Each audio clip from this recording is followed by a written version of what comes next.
इंदौर नगर निगम अब भूमि पूजन के साथ विकास कार्यों का काम शुरू करेगा। सड़क पुल पुलियाओं का अति शीघ्र जीर्णोद्धार होगा, लेकिन उससे पहले पुराने कार्यों को प्राथमिकता के साथ पूरा करने के बाद निगम में नवनियुक्त जनकार्य समिति प्रभारी कोई नया काम हाथों में लेंगे।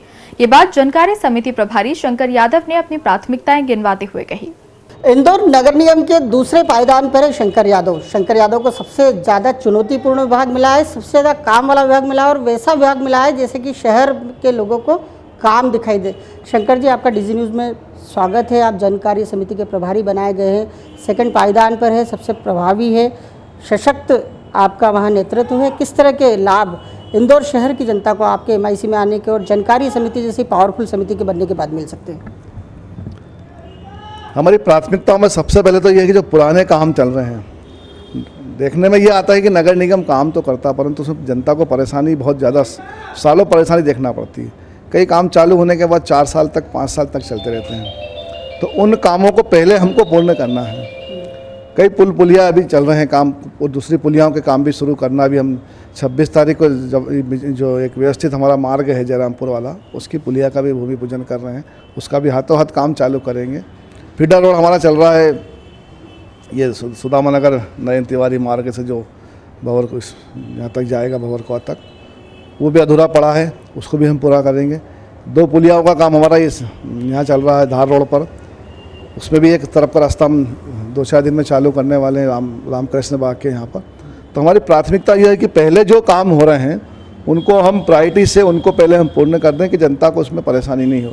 उसके बाद हम नए काम, नए फीडर रोड, नई पुल पुलिया, और अब हम ये कह रहे हैं कि पहले हम ठेकेदार से बात करेंगे कि भैया तुम काम चालू करो, तुम भूमि पूजा करें। देखने में आता है भूमि पूजन हो जाता, रोज 4-4 मिनट तक काम चालू नहीं होता, तुरंत काम तुरंत भूमि पूजा, ये हमारी पहली प्राथमिकता है। कि सबसे बड़ी दिक्कत ये देखी जाती है कि इंदौर शहर में जो स्कूल भवनों की हालत लगातार जर्जर है। कुछ क्षेत्रीय पार्षदों ने लगातार मेहनत करके कुछ स्कूल भवन जरूर पिछली परिषद कार्यकाल में पूर्ण कराए हैं, लेकिन ज़्यादातर स्कूल भवन अभी भी ऐसे हैं जो कि जर्जर अवस्था में है। ना तो वहाँ शौचालय की व्यवस्था होती है, ना पानी की व्यवस्था होती है। सारा की सारा काम निगम का होता है। अब आप जनकार्य देख रहे हैं, ऐसी स्थिति में इस कार्य को कितनी प्राथमिकता से पूरा करेंगे? नहीं, मेरी तो इसमें दूसरी बात है कि पिछले 10-15 सालों में नगर निगम ने इंदौर शहर के स्कूलों को बहुत अच्छी तरह से पूर्ण किया। मतलब पहले जो स्कूलों की स्थिति थी आपने देखा है कि जब शिक्षा समिति का हमारा प्रभारी थे देवकर साकला जी, उनके समय में बहुत सारे स्कूल बने। मैं भी शिक्षा समिति का प्रभारी था, तो उस कैलाश जी के समय से जो स्कूलों का काम चालू हुआ, तो अब तो ये है कि इंदौर में स्कूलों की बिल्डिंग बहुत सुंदर सुंदर सरकारी स्कूलों की बिल्डिंग दिखाई दे रही है। मतलब प्राइवेट स्कूलों को भी पीछे छोड़ रही है वो, और आगे भी इस दिशा में काम जो आप बता रहे गए उनको भी इन 5 सालों में जरूर हम पूर्ण करेंगे। और स्कूल पहली मतलब शिक्षा तो यही है कि शिक्षा तो पहला माध्यम है, तो स्कूल तो हम इन 5 सालों में जो भी बचे हैं पूर्ण कर देंगे। वो आपके विभाग की बात की जाए तो देखा जाता है कि मुख्यमंत्री जिस तरह से इंदौर शहर को स्मार्ट सिटी के रूप में विकसित देखना चाहते हैं, ज़्यादातर कार्य आपसे जुड़े हुए। क्या मुख्यमंत्री के सपनों को शंकर यादव किस तरह पूरा करेंगे? कितना चुनौती के साथ में उनके सपने को लेते हैं कि इंदौर शहर स्मार्ट सिटी के रूप में विकसित हो जाए? मध्य प्रदेश का MP जो AKVN है, वो भी लगातार प्रोजेक्ट पर प्रोजेक्ट बनाया जा रहा है। बड़े बड़े प्रोजेक्ट शहर के आसपास भी देखने को मिल सकते हैं यदि इंदौर नगर निगम सशक्त रूप से यदि कार्य करे। उस दिशा में किस तरह की प्राथमिकता है? उन कामों के लिए कितना नीतिगत निर्णय आप ले पाएंगे नगर निगम में, और पैसों की जो कमी है उसकी पूर्ति कैसे करेंगे? ये चुनाव हमने इंदौर को स्मार्ट सिटी बनाने के मुद्दे पर लड़ा है। मुख्यमंत्री का सपना है इंदौर को स्मार्ट सिटी बनाने का, तो निश्चित रूप से उनके सपने को हम पूर्ण करेंगे। जहाँ तक पैसे की बात है, तो जब मुख्यमंत्री जी ने कहा कि इंदौर को हम मध्य प्रदेश का सर्वश्रेष्ठ शहर बनाएंगे और स्मार्ट सिटी के रूप में लिया, तो पैसा भी हमको वही देंगे। और निश्चित रूप जो योजना है वो ला रहे हैं, और हम नगर निगम के अधिकारियों के माध्यम से उनको समय सीमा पर पूर्ण करने की कोशिश करेंगे और मुख्यमंत्री के सपने को पूर्ण करेंगे। देखा जाता है आमतौर पर कि शहर में जो सड़कें डिवाइडर लायक नहीं, कई बार वहाँ डिवाइडर बना दिए गए नगर निगम द्वारा। जो जहाँ पर डिवाइडर की आवश्यकता है वहाँ डिवाइडर नहीं है। क्या इस दिशा में किसी तरह का कोई अच्छा कार्य देखने को मिलेगा जहाँ सड़कें चौड़ी हो, डिवाइडर व्यवस्थित हो, डिवाइडर के भीतर ग्रीनरी अच्छी हो, जो कि फंडा है सीधे तौर पर देखा जाए तो मेयर मालिनी गौड़ कह चुके ग्रीन सिटी क्लीन सिटी का जो मामला है पूरा के पूरा, उस दिशा में आपका जो विभाग है वो किस रूप से लेता है और किस तरह कार्य करेगा? ये अच्छी बात बोली आपने। जब शहर का नागरिक हो या बाहर से आया हुआ व्यक्ति यहाँ पर जब आता है, तो जो सड़कें हमारी होती है उसके डिवाइडर की सुंदरता को बहुत बारीकी से देखता है वो। तो हमारा प्रयास रहेगा कि उस चीज़ को हम बहुत प्राथमिकता रहेगी। वो जो ड्राइवर है उसमें हम डिवाइडर में इतनी अच्छी व्यवस्था करें कि उनके जो देखने वालों को मन को सुकून लगे कि एक अपन सुंदर शहर में हम जाते हैं हैदराबाद में तो वहाँ के डिवाइडर हम देखते तो बहुत मन को सुकून मिलता है। वैसी व्यवस्था हम यहाँ पे लागू करने की कोशिश करेंगे। जो स्मार्ट एक सड़क के बारे में भी कहा जाता है कि एक आदर्श सड़क जो इंदौर शहर में हर वार्ड में एक आदर्श सड़क का कंसेप्ट लिया गया है, उस पर लगातार पार्षदगण भी सहयोग कर और एक आदर्श सड़क बनाने की घोषणा कर रही। क्या इन आदर्श सड़कों के लिए स्पेशल कोई बजट राज्य शासन से स्वीकृत कराया जा रहा है या फिर किसी तरह का कोई प्रपोजल भेजा गया? मैंने आपसे कहा ना कि पैसे की कमी तो मुख्यमंत्री जी यहाँ पे आने देंगे नहीं। माननीय भाभी के नेतृत्व में ये शहर उनके सपनों का शहर है, उसको हम पूर्ण करेंगे और पैसे की कमी तो मुख्यमंत्री हमें आने देंगे नहीं। आज भी भाभी भोपाल में है, विधानसभा है, निश्चित रूप से वो मुख्यमंत्री से आज इंदौर के पैसों के संबंध में ही फंड के संबंध में बात करने गई हैं और पैसा इंदौर को आएगा और इंदौर शहर बहुत सुंदर शहर बनेगा आने वाले 5 सालों में।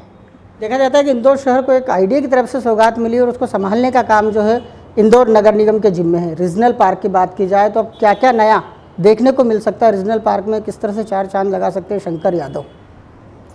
रीजनल पार्क में अभी जो व्यवस्था है उसमें एक नई व्यवस्था लेजर शो जो नाइट रात्रि काल में होगा और एक नई सौगात अभी तो हम वहाँ देने जा रहे हैं।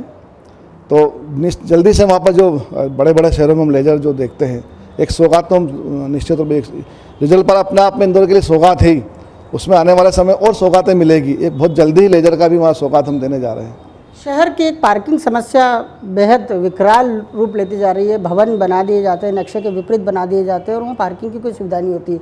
लोग परेशान होते रहते हैं, पुलिस के चालान और अर्थदंड भुगतते हैं, लेकिन नगर निगम पिछले 15 सालों में पार्किंग को लेकर कभी भी ठोस कार्रवाई नहीं कर पाया, जो कि जिसे कॉन्क्रीट कार्रवाई कही जा सकती है।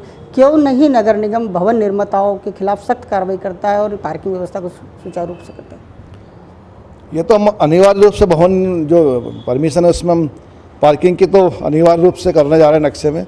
बाकी मैं आपको एक बात बताना चाहूँगा कि इस पार्किंग की चिंता को मध्य प्रदेश सरकार ने भी लिया है।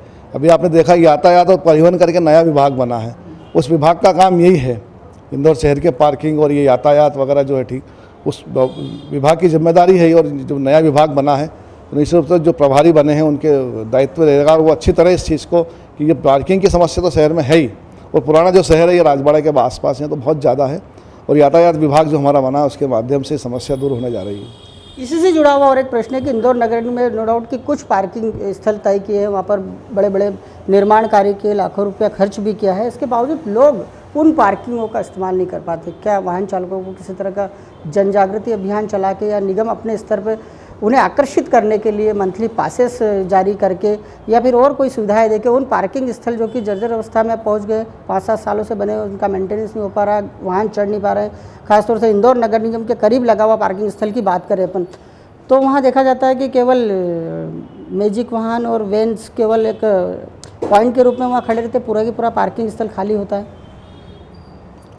ये बात तो देखने में आई है कि इंदौर शहर के नागरिकों का भी ये इसकी आदत नहीं है, वो बहुत दूर जाना नहीं चाहते, जहाँ है दुकान वहीं पर गाड़ी खड़ी कर और अपना सामान खरीदना एक आदत सी। तो उनको जागरूक तो करना पड़ेगा कि अपने वाहनों को पार्किंग तक ले जाएं। और भी आगे मल्टीवे पार्किंग हम बनाने जा रहे हैं कि नज़दीक से नज़दीक व्यापारिक क्षेत्रों में पार्किंग हो, पार्किंग की व्यवस्था हो। तो जब और उनको भी जागरूक करने की आवश्यकता है कि जो शहर के नागरिकगण हैं वो भी पार्किंगों में अपनी गाड़ियाँ खड़ी करें, रोड पे नहीं करें। यातायात विभाग भी इसमें करता है, नगर निगम भी हमें इसमें समय समय पर करती है कार्रवाई। और जितने पार्किंग मल्टीवे पार्किंग बनेंगे उतने ही इस समस्या का निजात मिलेगी। आपने देखा शंकर यादव जी का सारा कंसेप्ट क्लियर है और वो कोशिश करेंगे कि बहुत अच्छी सौगातें इन 5 सालों में जन कार्य समिति के प्रभारी के रूप में इंदौर शहर को दे। कैमरा पर्सन गजेंद्र सिसोदिया के साथ मैं बालकृष्ण मुले, डीजी न्यूज़ इंदौर।